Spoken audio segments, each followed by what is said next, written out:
Community radio ബെൻസിഗറിൽ ഇപ്പോൾ കഥാസ്വാദനം തയ്യാറാക്കി അവതരിപ്പിക്കുന്നത് ബോണി ജെ ബേസിൽ.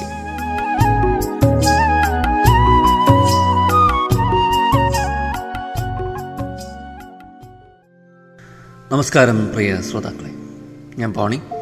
കഥാസാരത്തിന് സമയമായിരിക്കുന്നു. കഥാസാരം കഥകളുടെ പരിപാടിയാണ്. ഓരോ എപ്പിസോഡിലും ഓരോ കഥ കേൾക്കാം. നാടോടി കഥകളും മുത്തച്ഛി കഥകളും ഇതിഹാസങ്ങളും പുരാണങ്ങളും ഐതിഹ്യങ്ങളും എല്ലാം ഇതിലൂടെ കടന്നു വരുന്നു. നമുക്കൊരു ഗന്ധർവൻ കഥ കൂടി കേട്ടാലോ? അതെ, കുറച്ച് ദിവസം മുമ്പ് ഞാനൊരു ഗന്ധർവൻ കഥ പറഞ്ഞിരുന്നു. അതുപോലെ ഒരു ഗന്ധർവൻ കഥയാണ് ഇതും. കേരളീയ നാടോടി കഥകൾ, ആലങ്കോട് ലീലാകൃഷ്ണൻ എഴുതിയ കേരളീയ നാടോടി കഥകൾ എന്ന് പറഞ്ഞ പുസ്തകത്തിൽ നിന്ന് എടുത്ത ഒരു കഥ. നമുക്കതൊന്ന് കേട്ടു നോക്കാം അല്ലേ? തിരുവല്ലാമലയിലെ വാദ്യ കലാകാരന്മാർക്കിടയിൽ പണ്ട് പ്രചാരത്തിലുണ്ടായിരുന്ന ഒരു കഥയാണിത്. കുറുംകുഴൽ വാദ്യക്കാർക്ക് കേൾവി കേട്ട സ്ഥലമാണ് തിരുവല്ലുവാമല. മേളങ്ങൾക്കും മറ്റ് ചില ക്ഷേത്രവിദ്യാ വിശേഷങ്ങൾക്കും അകമ്പടി വായിക്കുന്ന ഒരു ശ്രുതിവാദ്യമാണ് കുറുംകുഴൽ.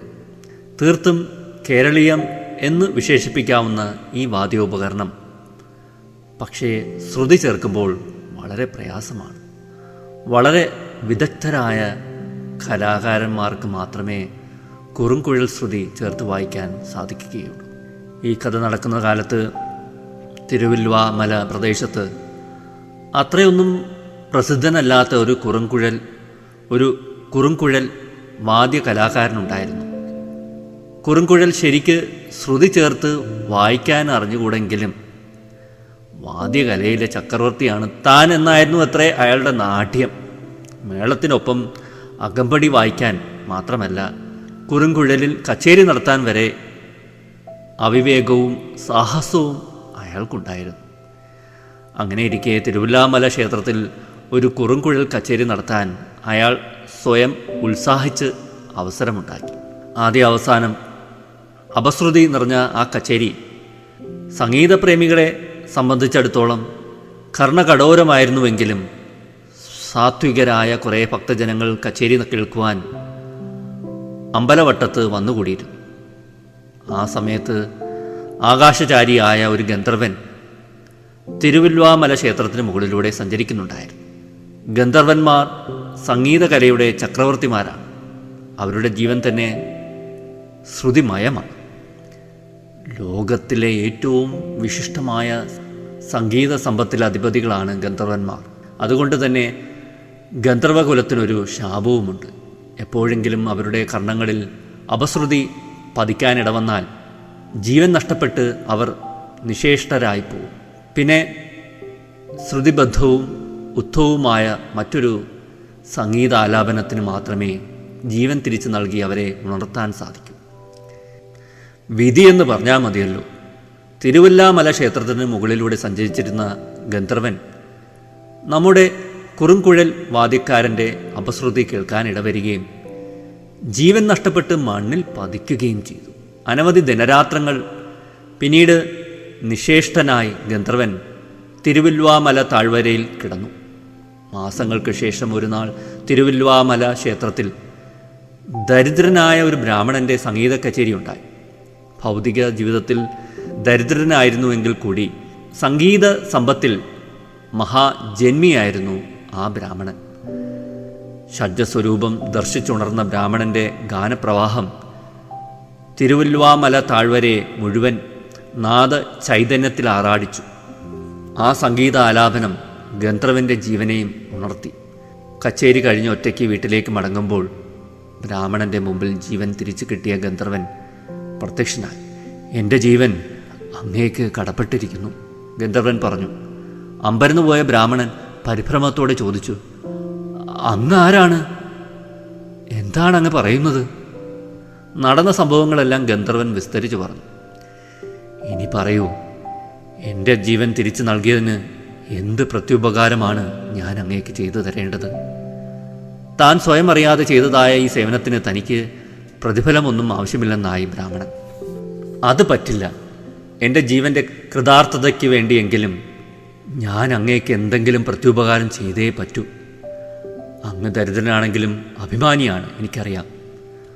അതുകൊണ്ട് എന്നിൽ നിന്നും അങ്ങ് നേരിട്ടൊന്നും സ്വീകരിക്കേണ്ടതില്ല. ഞാനിപ്പോൾ ചെന്ന് ഈ ദേശം വാഴുന്ന നാടുവാഴിയുടെ മകളുടെ ദേഹത്ത് പ്രവേശിക്കാം. എത്ര വലിയ മന്ത്രവാദികൾ വന്ന് ഒഴിപ്പിക്കാൻ ശ്രമിച്ചാലും ഞാൻ ഒഴിഞ്ഞു പോവുകയില്ല. പക്ഷേ അങ്ങ് വന്ന് വെറുതെ ഒന്ന് കണ്ടാൽ തന്നെ ഞാൻ ദേഹം വിട്ടൊഴിഞ്ഞു പോവും. അതോടെ അങ്ങേക്ക് അളവറ്റ സമ്പത്തും നാടുവാഴിയുടെ മകളെയും ലഭിക്കും. പക്ഷേ ഒന്നുണ്ട്, ഒരൊറ്റത്തവണ മാത്രമേ ഞാൻ അങ്ങനെ ഒഴിഞ്ഞു പോവുകയുള്ളൂ. ഈ വാഗ്ദാനം മുതലെടുത്ത് മറ്റേതെങ്കിലും സ്ഥലത്ത് അങ്ങനെ ഒഴിപ്പിക്കാൻ വന്നാൽ മരണമായിരിക്കും ഫലം. ബ്രാഹ്മണൻ എന്തെങ്കിലും മറുപടി പറയുന്നതിന് മുമ്പ് തന്നെ ഗന്ധർവൻ അപ്രത്യക്ഷനായി. പക്ഷേ വാക്ക് പറഞ്ഞ പോലെ തന്നെ ഗന്ധർവൻ ആ ദേശം വാഴുന്ന നാടുവാഴിയുടെ മകളുടെ ദേഹത്ത് ചെന്നുകൂടി. ഗന്ധർവബാധ ഒഴിപ്പിക്കാൻ കേരളദേശത്തുള്ള എല്ലാ പേരുകേട്ട മന്ത്രവാദികളും പരിശ്രമിച്ചിട്ടും ഗന്ധർവൻ ഒഴിഞ്ഞുപോയില്ല. ഒടുവിൽ ബാധ ഒഴിപ്പിക്കുന്നവർക്ക് സ്വന്തം മകളെയും ദേശത്തിൻ്റെ പകുതിയും നൽകാമെന്ന് നാടുവാഴി തബേറടിച്ച് വിളംബരം ചെയ്തു. വിളംബരം കേട്ടറിഞ്ഞ് ബ്രാഹ്മണൻ നാടുവാഴിയുടെ കോവിലകത്തെത്തി.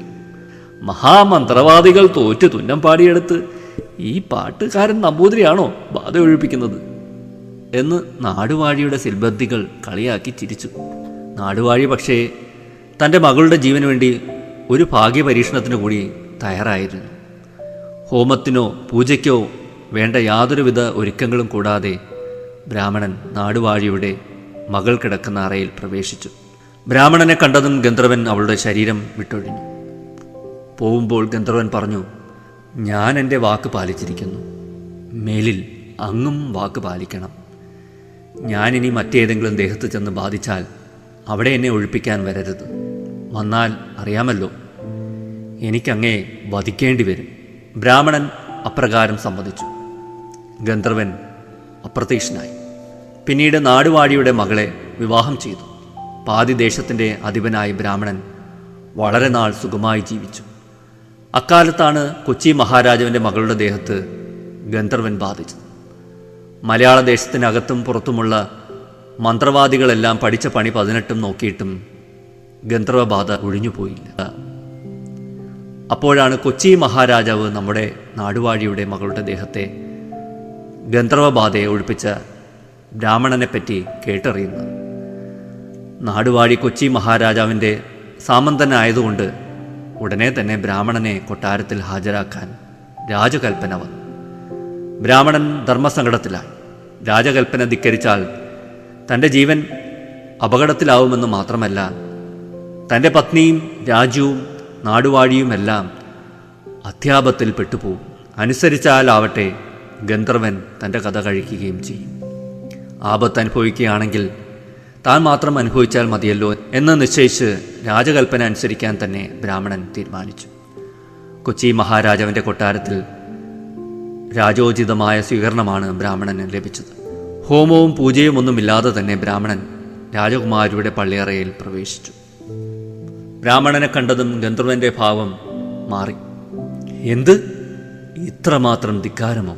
വാഗ്ദാനം ലംഘിച്ച് ഇവിടെ വന്ന കുറ്റത്തിന് ഈ നിമിഷം ഞാൻ നിന്റെ കഥ കഴിക്കുന്നുണ്ട്. 8 ദിക്കും ഭേദിക്കുമാറ് ആക്രോശിച്ചുകൊണ്ട് ഗന്ധർവൻ ബ്രാഹ്മണന്റെ നേരെ ചാടി വീണു. പേടിച്ച് വിറച്ചുകൊണ്ട് ബ്രാഹ്മണൻ ഇപ്രകാരം പറഞ്ഞൊപ്പിച്ചു, അയ്യോ, കൊല്ലുന്നതിന് മുമ്പ് ഞാൻ പറയുന്നതൊന്ന് കേൾക്കണേ. ഞാൻ അങ്ങയെ ഒഴിപ്പിക്കാൻ വന്നതല്ല. നമ്മൾ തമ്മിലുള്ള സ്നേഹബന്ധമോർത്ത് അങ്ങേക്ക് വരാൻ പോകുന്ന ഒരു അത്യാപത്തിനെ പറ്റി ധരിപ്പിക്കാൻ മാത്രമായി വന്നതാണ്. എനിക്കാപത്തോ? എന്താണത്? ഗന്ധർവൻ വീണ്ടും ആക്രോശിച്ചു. നാളെ എൻ്റെ നാട്ടുകാരനായ ആ പഴയ കുറുങ്കുഴൽ വാദ്യക്കാരൻ ഇവിടെ കച്ചേരിക്ക് വരുന്നുണ്ട്. ആ വാർത്ത കേട്ടതും അയ്യോ എന്നൊരു നിലവിളിയോടെ അപ്പോൾ തന്നെ ഗന്ധർവൻ രാജകുമാരിയുടെ ശരീരം വിട്ടൊഴിഞ്ഞു. പ്രാണൻ രക്ഷിക്കാനുള്ള തന്ത്രപ്പാടിൽ ബ്രാഹ്മണനോട് യാത്ര പോലും പറയാതെ എങ്ങോട്ടോ ഓടി രക്ഷപ്പെട്ടു. പിന്നീട് ആ ഗന്ധർവനെ മലയാളദേശം കണ്ടിട്ടേയില്ല എന്നാണ് കഥ. ഇത്രയുമാണ് ഈ കേരളീയ നാടോടിക്കഥ.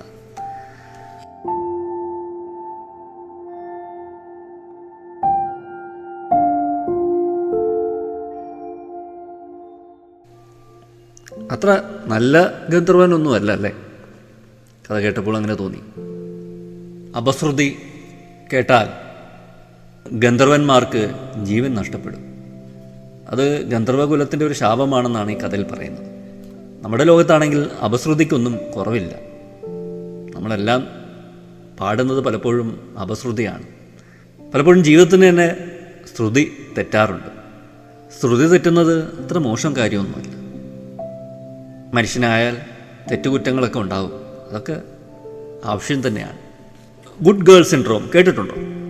ഇത് പത്രത്തിൽ വന്ന ഒരു ചെറിയൊരു റൈറ്റപ്പാണ്. ഒരു നല്ല ഇൻഫർമേഷനായിട്ട് എനിക്ക് തോന്നി, അതുകൊണ്ട് ഞാൻ ഇവിടെ ഒന്ന് പറയുകയാണ്, അതൊന്ന് അവതരിപ്പിക്കുക. പെൺകുട്ടികളാണെങ്കിൽ ചെറുപ്പം മുതലേ മര്യാദ പഠിപ്പിക്കാൻ ശ്രമിക്കുന്നവരാണ് അധികവും. വൈകാരികതയെ എളുപ്പത്തിൽ കൈകാര്യം ചെയ്യാൻ പഠിപ്പിക്കുക, അച്ചടക്കമുള്ളവരായി ഇരിക്കാനും നടക്കാനും പഠിക്കുക, ഇങ്ങനെ പോകും പഠിപ്പിക്കുന്ന ശീലങ്ങൾ. എന്നാൽ പുറമേ സമാധാനം എന്ന് തോന്നിക്കുന്ന ഇത്തരം ശീലങ്ങൾ നിശബ്ദമായി ശരീരത്തിൽ കുഴപ്പങ്ങൾ സൃഷ്ടിക്കുന്നുണ്ടെന്നാണ് വിദഗ്ധരുടെ അഭിപ്രായം. നല്ല പെൺകുട്ടികളായിരിക്കാൻ ശീലങ്ങൾ അടിച്ചേൽപ്പിക്കുമ്പോഴാണ് ഇത്തരം പ്രശ്നങ്ങൾ സൃഷ്ടിക്കുക. സെലിബ്രിറ്റി ഹോർമോൺ കോച്ചായ പൂർണിമ പെറി അടുത്തിടെ പങ്കുവച്ച ഇൻസ്റ്റാഗ്രാം പോസ്റ്റിലാണ് ഗുഡ് ഗേൾ സിൻഡ്രം സൃഷ്ടിക്കുന്ന ആരോഗ്യ പ്രശ്നങ്ങളെക്കുറിച്ച് പങ്കുവച്ചിരിക്കുന്നത്. പെർഫെക്ഷനിസം, മറ്റുള്ളവരെ സന്തോഷിപ്പിക്കൽ, ആദ്യം മറ്റുള്ളവർക്ക് അവസരം നൽകൽ, പൊതുസ്ഥലങ്ങളിൽ സ്വന്തം ശരീരത്തെക്കുറിച്ച് ആശങ്കപ്പെടുക തുടങ്ങിയവയാണ് ഗുഡ് ഗേൾ സിൻഡ്രമിൻ്റെ ലക്ഷണങ്ങൾ. ഗുഡ് ഗേൾ സിൻഡ്രം ആദ്യം കൊല്ലുന്നത് നിങ്ങളുടെ ചിരിയെ ആയിരിക്കുമെന്നാണ് വിദഗ്ധർ പറയുന്നത്. പൊതുസ്ഥലങ്ങളിലോ ആളുകൾ കൂടുന്ന ഇടങ്ങളിലോ മനസ്സ് തുറന്ന് സന്തോഷിക്കാൻ ഇവർക്ക് കഴിയുകയില്ല.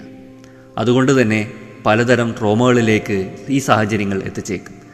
വിട്ടുമാറാത്ത മാനസിക സമ്മർദ്ദമാണ് ഗുഡ് ഗേൾ സിൻഡ്രോമിൻ്റെ പ്രധാന ആരോഗ്യ പ്രശ്നം. മറ്റുള്ളവരെ പ്രീതിപ്പെടുത്താൻ ശ്രമിച്ചുകൊണ്ടേയിരിക്കുമ്പോൾ നാഡീവ്യൂഹം എപ്പോഴും ഉയർന്ന ജാഗ്രതയിലായിരിക്കും. വേണ്ട എന്ന് പറയുമ്പോഴോ അതിരുകൾ നിശ്ചയിക്കുമ്പോഴോ സുരക്ഷിതയില്ലായ്മ അനുഭവപ്പെടും. ഇത് നിരന്തര മാനസിക സമ്മർദ്ദത്തിലേക്ക് കോർട്ടിസോളിൻ്റെ അളവ് കൂടുന്നതിനും കാരണമാകും. ഉറക്കം, ഊർജം, ഉന്മേഷം, ഭാരം എന്നിവയെല്ലാം ഇത് പ്രതികൂലമായി ബാധിക്കും. തൈറോയിഡ് അസന്തുലിതാവസ്ഥയാണ് മറ്റൊരു ആരോഗ്യ പ്രശ്നം. വികാരങ്ങളെ അടിച്ചമർത്തുന്നതിലൂടെ പലപ്പോഴും ഹോർമോൺ വ്യതിയാനങ്ങൾക്ക് കാരണമാകുമെന്നും ഇത് തൈറോയിഡ് പ്രശ്നങ്ങൾക്ക് കാരണമാകുമെന്നും നാഷണൽ ലൈബ്രറി ഓഫ് മെഡിസിൻ പ്രസിദ്ധീകരിച്ച പഠനത്തിൽ പറയുന്നു. ദഹന പ്രശ്നങ്ങളാണ് മറ്റൊന്ന്. വികാരങ്ങൾ പ്രകടിപ്പിക്കപ്പെടാതെ വരുമ്പോൾ ദഹനം തകരാറിലായേക്കാം. വയറ് വീർക്കൽ, അസിഡിറ്റി തുടങ്ങിയവയ്ക്ക് കാരണമാകും. ഹോർമോൺ വ്യതിയാനമുണ്ടാകും. ഈ സന്തുലിതാവസ്ഥ ക്ഷീണവുമാണ് ഗുഡ് ഗേൾ സിൻഡ്രോമിൻ്റെ മറ്റൊരു ആരോഗ്യ പ്രശ്നം. നിരന്തരം ജാഗരൂകരായിരിക്കാൻ ഈ ഊർജം ആവശ്യമായി വരും. ഇത് ഹോർമോൺ അസന്തുലിതാവസ്ഥ, കുറഞ്ഞ സ്റ്റാമിന, തുടർച്ചയായ ക്ഷീണം എന്നിവയ്ക്ക് കാരണമാകും, വഴിവെക്കും. ഉത്കണ്ഠയും വൈകാരിക ബുദ്ധിമുട്ടുകളുമാണ് മറ്റൊരു പ്രശ്നം. കൂടുതൽ കാര്യങ്ങൾ ചെയ്യുന്നതിലൂടെയോ എപ്പോഴും എല്ലാവരെയും സന്തോഷിപ്പിക്കുന്നതിലൂടെയോ യാതൊന്നും തിരിച്ചു കിട്ടില്ലെന്ന് സ്വയം തിരിച്ചറിയണം. അതിനാൽ എപ്പോഴും നല്ലവരാകുന്നത് നിർത്തി യാഥാർത്ഥ്യ ബോധത്തോടെ പെരുമാറാൻ ശ്രമിക്കണമെന്നും ഇതിലൂടെ ആരോഗ്യം കാക്കാൻ സാധിക്കുമെന്നും ഹോർമോൺ കോച്ച് പറയുന്നുണ്ട്. അപ്പോൾ എല്ലാവരും നല്ല പിള്ള ചമയാൻ ശ്രമിക്കും, നല്ല ആൺകുട്ടിയാകാൻ അല്ലെങ്കിൽ നല്ല പെൺകുട്ടിയാകാൻ. പലപ്പോഴും ഇത് നമ്മളിൽ വല്ലാത്തൊരു മാനസിക സംഘർഷം ഉണ്ടാക്കുന്നുണ്ട്. ഇത് പല രോഗാവസ്ഥയ്ക്കും കാരണമാകുന്നു, ഇല്ലേ? നമ്മുടെ ഗ്യാസിൻ്റെയും അസിഡിറ്റിയും അതൊക്കെ തന്നെ മൂഡ് സ്വിങ്ങും എല്ലാം പല രോഗങ്ങൾക്കും ഇത് കാരണമാകുന്നുണ്ട്. വയറ് വീർക്കുക, ക്ഷീണം, തലവേദന, പല പല പല കാരണങ്ങൾക്കും കാരണമാകും. അപ്പോൾ നമ്മളെല്ലാം ശ്രദ്ധിക്കേണ്ട കാര്യമാണല്ലേ. നമ്മൾ നല്ലവരാവാൻ ശ്രമിക്കുമ്പോഴും നമുക്ക് കുറേ പ്രശ്നങ്ങൾ ഉണ്ടാകുന്നുണ്ട്. ബോഡി വല്ലാത്തൊരു ജാഗ്രത അവസ്ഥയിലോട്ട് മാറുന്നുണ്ട്. എല്ലാത്തിനും ഒരു വിപരീത ഫലമുണ്ടല്ലേ. നമ്മൾ എന്ത് ചെയ്താലും അതിനൊരു വിപരീതമായിട്ടുള്ള ചില കാര്യങ്ങളുണ്ട്. അപ്പോൾ ഇന്നത്തെ കഥാസാരം ഇവിടെ അവസാനിപ്പിക്കുന്നു. ഇത്ര നേരം കേട്ടിരുന്ന എല്ലാവർക്കും നന്ദി, നമസ്കാരം. Signing off, Boney.